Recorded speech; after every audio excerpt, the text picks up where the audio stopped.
Coba deh Anda bayangin Anda lagi berdiri di tengah alun-alun yang gede banget. Malam itu tuh lagi ada pesta kembang api yang wah luar biasa meriah. Pesta ini punya nama resmi, namanya pemilihan umum. Dan pastinya bising banget kan? Bener banget. Di mana-mana mata Anda tuh ngelihat spanduk raksasa, tulisannya kedaulatan di tangan rakyat. Musiknya tuh ngentak keras, ada jutaan orang bersorak. Terus para tokoh berpidato sampai urat lehernya menegang gitu. Iya, meneriakkan betapa pentingnya Anda, betapa Anda sang rakyat ini adalah majikan yang sesungguhnya. Persis. Tapi, nah ini tapinya. Begitu asap kembang apinya pelan-pelan hilang, terus konveti selesai disapu, dan lampu sorot dimatikan, Anda tuh baru sadar. Sadar kalau pintunya dikunci? Betul. Pintu gerbang gedung utama tempat pesta itu bermula justru dikunci rapat dari dalam. Anda dan jutaan rakyat lainnya tuh ditinggalin kedinginan di luar pagar. Pesta yang sebenarnya tuh baru aja dimulai di dalam sana, tapi Anda nggak pernah diundang. Dan dari luar pagar itu, sesekali Anda ya cuma disodori sisa-sisa makanan dari jendela yang kebuka dikit. Ya, sekadar biar Anda nggak mendobrak masuk aja sih. Itu kerasa banget ya? Iya, dan itu bukan sekedar perumpamaan puitis aja. Secara visual, itulah realitas telanjang dari arsitektur politik kita hari ini. Sangat bising di permukaan, seolah-olah tuh penuh pelibatan publik. Tapi begitu keputusan yang nyata dibuat, ruangnya sangat kedap suara. Wah, merinding dengar metaforanya. Nah, buat Anda yang selalu haus akan wawasan baru dan nggak pernah puas cuma baca judul berita aja, selamat datang di sesi eksplorasi mendalam kita. Oke, mari kita urai hal ini. Mari kita bedah. Misi eksplorasi kita kali ini tuh mau membedah sebuah dokumen pemikiran yang menurut saya sangat tajam ya. Judulnya Populisme yang Menipu, Patronase yang Menjerat. Dokumen yang cukup berani sih ini. Banget. Penulis dokumen ini mencoba ngupas tuntas paradoks demokrasi yang baru aja kita bayangin tadi. Dan yang lebih penting, dokumen ini tuh menawarkan jalan keluar struktural yang nggak sekedar kosmetik aja.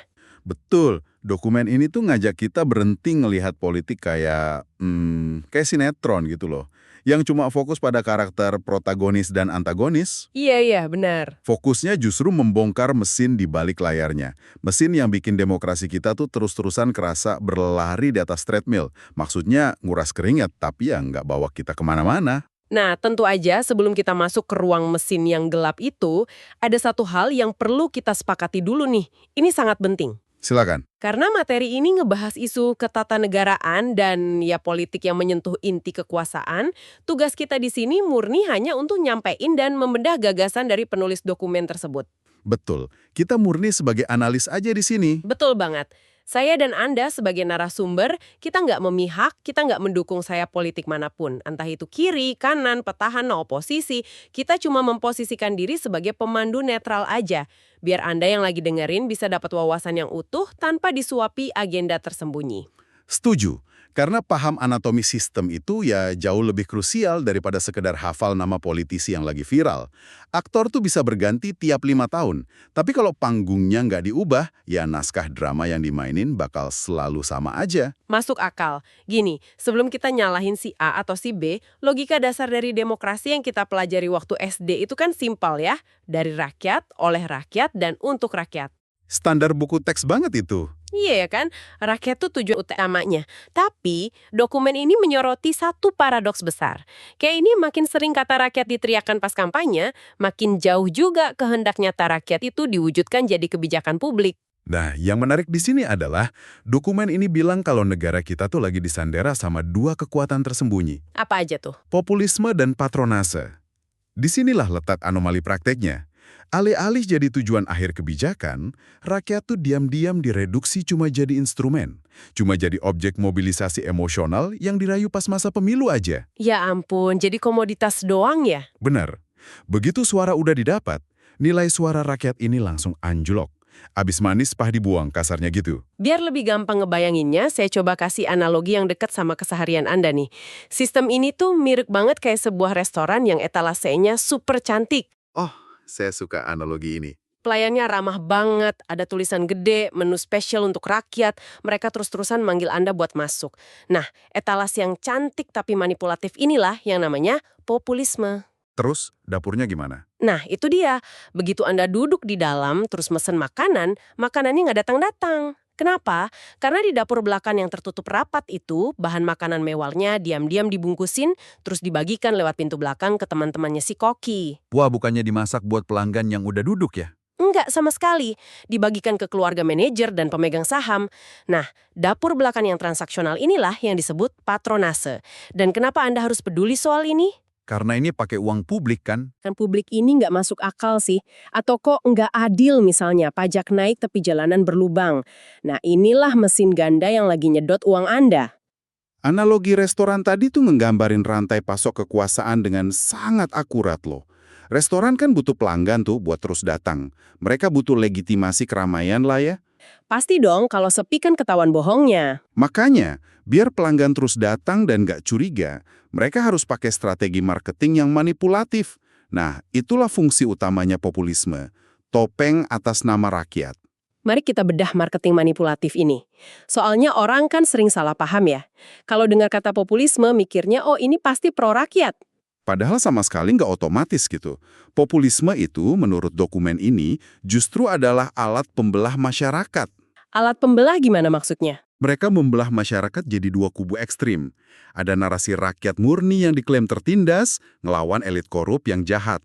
Narasi pembelahan ini itu bahan bakar utamanya populisme. Oh, biar masyarakat sibuk berantem sendiri ya. Betul. Dan dokumen ini tuh ngasih klasifikasi populisme. Ada populisme kiri, ini biasanya mainin isu ekonomi, ketimpangan, terus nyerang pemodal besar. Terus ada populisme kanan. Yang kanan ini mainannya identitas ya biasanya. Ya, sayap kanan tuh bahan bakarnya isu identitas, nasionalisme sempit, atau xenofobia. Suka bikin rasa takut yang berlebihan soal ancaman asing. Tapi nih, yang paling sering terjadi di negara berkembang kayak kita, tuh kata dokumen ini namanya populisme oportunistik ya. Nah itu, oportunistik ini yang paling licin. Kayak bunglon ideologi gitu bukan sih? Persis banget. Mereka tuh minjem ideologi sesuai audiens aja tanpa ada komitmen nilai sama sekali. Pagi dia bisa pakai jaket publik, teriak bela buruh, siang dia ganti baju agamis, ngerangkul tokoh agama, malamnya minum cerutu sama oligarki. Ya ampun, malamnya nongkrong sama elit yang siangnya dia caci maki. Betul, anatomi populisme elektoral tuh bisa ditebak kok. Pasti ada janji besar yang nggak realistis secara anggaran. Terus eksploitasi emosi, entah bikin marah atau bikin takut. Dan yang paling kelihatan, simbolisme. Simbolisme kayak pakai baju sederhana, masuk gorong-gorong gitu ya. Dia menciptakan kedekatan semu. Tujuannya apa? Buat menghindari perdebatan masalah yang kompleks. Mereka nggak mau ditanya gimana cara bayar utang negara. Mereka milih nunjukin sepatu bolong biar kerasa merakyat. Frasa atas nama rakyat tuh cuma jadi alibi aja. Tunggu sebentar, saya mau ngasih dorongan kritis nih. Coba kita posisikan diri sebagai rakyat di akar rumput. Boleh, silakan. Bukankah populisme itu kadang emang menguntungkan rakyat miskin? Kayak contohnya nih, bagi-bagi bantuan sosial, sembako gratis. Buat rakyat yang lagi lapar, itu kan beneran ngasih makan. Nggak adil dong kalau kita bilang itu cuma ilusi atau manipulasi. Ini poin yang sangat bagus dan sering banget jadi perdebatan. Tapi tenang, dokumen ini tuh juga menjawab kritik itu. Penulisnya sama sekali nggak anti bantuan sosial loh. Negara tuh emang wajib ngasih jaring pengamanan sosial kok. Terus masalahnya di mana dong? Masalahnya ada di mekanisme dan narasinya. Dalam ekosistem populisme, bantuan yang sebenarnya hak rakyat dari uang pajak mereka sendiri, itu dibajak narasinya seolah-olah jadi kebaikan hati si pemimpin. Oh wow, jadi hak dirubah seolah-olah jadi sedekah gitu. Betul. Bantuan ini diubah dari instrumen pemberdayaan, malah jadi instrumen ketergantungan. Semakin rakyat bergantung sama bansos, semakin mereka takut pemimpinnya diganti. Karena takut jatah bansosnya hilang ya? Tepat. Jadi pemimpin populis itu bukannya mau ngentasin kemiskinan, tapi malah memelihara kemiskinan itu buat dijadiin lumbung suara tiap pemilu. Memelihara kemiskinan buat suara. Itu gelap banget sih realitanya. Oke, kalau populisme adalah pertunjukan berisik di atas panggung, mari kita turun ke ruang mesin yang gelap. Dapur belakang yang kita obrolin di awal tadi. Tempat kesepakatan sebenarnya dibuat. Iya, mesin sunyi di balik layar, yaitu patronase pemerintahan. Kalau populisme itu berisik, patronase ini justru butuh kesunyian. Ini adalah sistem relasi kekuasaan yang berbasis balas jasa. Semacam bagi-bagi kue kekuasaan, tapi di ruang tertutup. Dan ini beda sama korupsi biasa kan? Saya lihat di infografis sumber kita tuh, patronase bekerja di wilayah abu-abu. Betul. Kalau korupsi kan jelas ya, nyuri uang negara secara ilegal.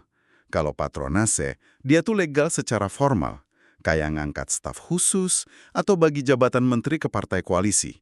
Secara hukum sah, tapi secara struktural itu merusak. Oh, ini nyambung sama konsep Latin yang disebutin di buku itu ya?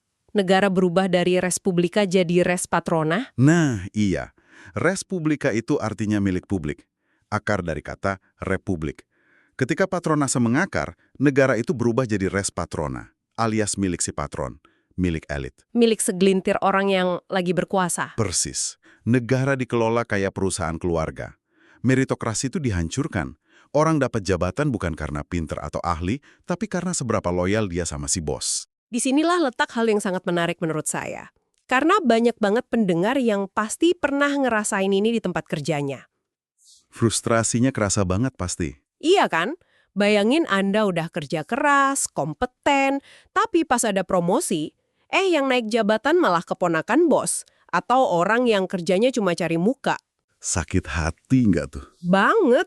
Nah, bayangin budaya orang dalam yang ngeselin di kantor ini. Skalanya diperbesar jadi seukuran negara. Kalau kita hubungkan ini sama gambaran besarnya, dampaknya tuh ngeri. Rekrutmen birokrasi nggak didasarin keahlian. Akhirnya negara jadi nggak rasional, kerjanya lamban, dan nggak adil buat warganya. Udah mah birokrasinya lambat, menterinya juga ditaruh di situ cuma buat balas jasa politik ya. Iya. Terus kita udah ngeliat dua wajah ini ya. Wajah topeng populisme dan mesin patronase. Nah, pertanyaan selanjutnya, apa yang terjadi pas dua kekuatan ini digabungin dalam sistem negara? Ini kolaborasi yang sangat berbahaya. Dokumen ini menyebutnya melahirkan demokrasi palsu. Demokrasi palsu. Kenapa palsu? Karena populisme ini dipakai buat ngelindungin patronase dari sorotan tajam publik. Kalau ada aktivis atau akademisi yang mengkritik bagi-bagi proyek atau patronase ini, mereka gampang banget diserang balik. Diserang baliknya gimana? Dituduh anti rakyat, dituduh menghambat pembangunan nasional, padahal mereka lagi ngeritik korupsi strukturalnya. Populisme tuh jadi tameng yang sangat efektif. Wah, pantesan oligarki tuh seneng banget ya sama pemimpin populis. Oh jelas, oligarki sangat menyukai populisme. Padahal kan populisme sering teriak-teriak anti elit-elit gitu. Kenapa oligarki malah suka? Karena biaya kampanye pakai isu populis tuh jauh lebih murah. Cukup bakar sentimen emosi di media sosial, masyarakat udah ribut sendiri. Selama publik sibuk berantem soal isu identitas atau agama, oligarki bisa tenang menghindar dari tuntutan reformasi struktural. Jadi oligarki tinggal duduk manis ngamatin kita berantem ya? Betul. Sementara mereka ngamanin izin tambang, monopoli bisnis. Mereka aman di belakang layar. Dampak nyatanya ke masyarakat tuh kerasa banget loh kalau kita baca bab 4 dan 5. Kebijakan publik tuh jadi tambal sulam. Nggak ada visi jangka panjangnya sama sekali. Iya. Terus terjadi korupsi struktural, katanya pejabat itu nganggap jabatannya kayak investasi yang harus balik modal. Udah rahasia umum itu, mau nyalon kepala daerah butuh miliaran. Pas menjabat, ya harus muter otak gimana uang itu balik. Plus untung sama buzzer di medsos. Negara yang harusnya hadir buat melindungi rakyat, malah hadir cuma buat menertibkan mereka yang berani ngomong beda. Gila. Nah, ngedenger semua kekacauan ini, insting pertama kita mungkin mikir gini ya, yaudah pemilu depan kita harus milih orang yang lebih baik. Cari figur suci tanpa celah. Tapi sumber ini bilang, itu tuh ilusi loh. Mengganti tokoh aja nggak akan cukup, karena akar masalahnya ada di ketatanegaraannya, desain sistemnya. Jadi ibaratnya kalau kita ganti sopir bus, tapi rem busnya emang blong, ya tetap aja nabrak ya. Analogi yang pas banget. Sistem pemerintahan kita tuh memelihara penyakit ini. Desain konstitusional pasca reformasi itu bikin presiden punya kekuasaan yang terlalu kuat. Terlalu kuat karena dipilih langsung gitu. Iya, dia dapat legitimasi elektoral langsung dari jutaan rakyat. Tapi di sisi lain, rakyatnya terlalu lemah karena nggak punya kontrol harian. Setelah nyoblos ya udah, rakyat nggak bisa ngapa-ngapain selama 5 tahun. Tapi kan kita punya DPR. Bukannya anggota dewan tugasnya mengawasi presiden. Harusnya sih gitu. Tapi dalam prakteknya, DPR tuh bertindak sebagai mitra kekuasaan, bukan pengawas. Kan banyak partai oposisi yang akhirnya ditarik masuk kabinet juga. Oh iya benar, bagi-bagi kursi menteri tadi ya. Nah, kalau semuanya udah di dalam pemerintahan, siapa yang mau ngawasi? Nggak ada. Semua cuma kong kali kong elit. Ada satu perspektif spiritualitas atau Qur'ani gitu dari dokumen ini yang menurut saya dalam banget. Yang soal amanah itu ya? Iya. Dibilang kalau kekuasaan itu adalah amanah, titipan, bukan hak atau privilege yang bisa seenaknya dipakai. Demokrasi kita sekarang tuh ngereduksi kedaulatan rakyat cuma jadi ritual elektoral 5 tahunan doang. Betul. Dan untuk mengatasi kelemahan demokrasi elektoral yang cuma ngandelin suara terbanyak itu, dokumen ini ngejabarin konsep yang namanya sekolah negarawan. Tunggu, ini maksudnya politisi disuruh sekolah lagi masuk kelas gitu? Nggak harfiah skala fisik. Ini tuh kerangka sistemik untuk melahirkan negarawan, bukan cuma politisi pencari kekuasaan. Konsep intinya ada pada 4 penjaga kedaulatan rakyat. Siapa aja tuh 4 penjaga ini? Pertama, kaum intelektual. Tugasnya ngejaga nalar, biar kebijakan itu berbasis sains dan data, bukan asumsi. Oke, masuk akal. Yang kedua? Hanya sebagai penjaga keamanan fisik dan kedaulatan, bukan alat politik penguasa. Jadi apa arti dari semua ini? Maksud saya, kalau panggungnya emang didesain buat kejahatan politik, figur pahlawan sebagai apapun nggak bakal bisa nyelamatin kita kan? Gimana cara masukin 4 penjaga ini ke sistem? Nah, ini ngebawa kita ke jalan keluar yang ditawarin sama buku ini. Karena kalau cuma ngeritik tanpa ngasih solusi kan bikin apatis ya. Betul. Solusinya tuh bukan revolusi berdarah atau ngeruntuhi negara. Solusinya lewat jalan konstitusional yang beradab. Amandemen kelima UUD 1945. Amandemen kelima, mau ngubah apa tuh secara spesifik? Mendesain ulang konsep negara menjadi negara pelayan rakyat. Ini reposisi yang sangat mendasar loh. Pemerintah itu digeser perannya, murni hanya sebagai operator atau pelaksana amanah, bukan penguasa yang punya privilege raja. Oh wow, jadi presiden tuh kayak CEO gitu ya? Yang dikontrak buat ngurusin manajerial harian negara? Nah, iya. Hal ini memunculkan pertanyaan penting kan? Kalau presiden cuma CEO, siapa dewan komisarisnya yang ngawasin dia tiap hari? Pasti bukan DPR yang sekarang kan? Soalnya mereka udah jadi mitra tadi. Tentu bukan. Dokumen ini ngusulin reposisi MPR. MPR diubah fungsinya jadi Majelis Amanah. Majelis Amanah. Isinya siapa aja? Isinya bukan cuma politisi partai, tapi justru diisi juga sama representasi 4 penjaga kedaulatan tadi, kaum intelektual, rohaniawan, budayawan. Majelis ini mewakili nilai dan kedaulatan rakyat secara permanen, bukan cuma representasi kepentingan partai politik. Gila, ini ide yang radikal tapi sangat terstruktur loh. Iya, tujuannya buat mendorong transisi dari politisi populis yang cuma jago pencitraan menjadi benar-benar negarawan yang dipaksa akuntabel. Jadi ini tuh tentang mastiin bahwa suara Anda, ya Anda yang lagi dengerin ini, itu nggak cuma berharga selama 1 hari doang di bilik suara, tapi suara Anda itu dihargai dan dijaga setiap hari dalam pembentukan kebijakan negara lewat Majelis Amanah tadi. Betul sekali, demokrasi yang punya rem pakem.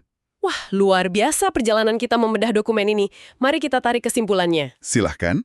Jadi ringkasnya gini, populisme itu memanipulasi kita dengan janji-janji manis di depan, sementara patronase ngunci kekuasaan di belakang cuma buat segelintir elit.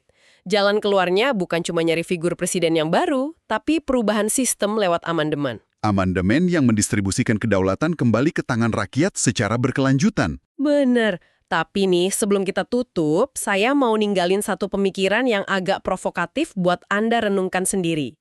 Waduh, apa tuh? Gini, dokumen yang kita bedah ini kan nuntut sistem baru ya, biar rakyat benar-benar berdaulat. Tapi coba deh bayangin sejenak tentang diri kita sendiri. Kalau besok pagi sistem ini beneran diubah jadi negara pelayanan rakyat, pertanyaannya, udah siapkah kita beralih dari sekedar penonton yang gemar protes di medsos menjadi pemilik sah yang mau repot-repot ngawasi kebijakan dan ambil tanggung jawab? Wah, ini tamparan keras sih. Iya kan? Ataukah diam-diam tanpa kita sadari, kita tuh sebenarnya menikmati drama populisme ini, suka ngelihat elit saling serang, suka keributan pemilu. Karena jujur aja, jadi penonton yang marah-marah di luar pagar tuh jauh lebih gampang daripada repot ngurusin mesin di dalam. Setuju. Kedaulatan itu bukan cuma hak, tapi tanggung jawab yang berat banget. Tepat sekali. Oke, terima kasih banyak sudah menemani kami ngobrol hari ini. Sama-sama, diskusi yang sangat bergizi. Dan buat Anda, terima kasih atas waktu Anda. Teruslah merawat nalar kritis, jangan gampang terbuai sama kembang api elit politik. Sampai jumpa di penjelajahan pemikiran kita selanjutnya.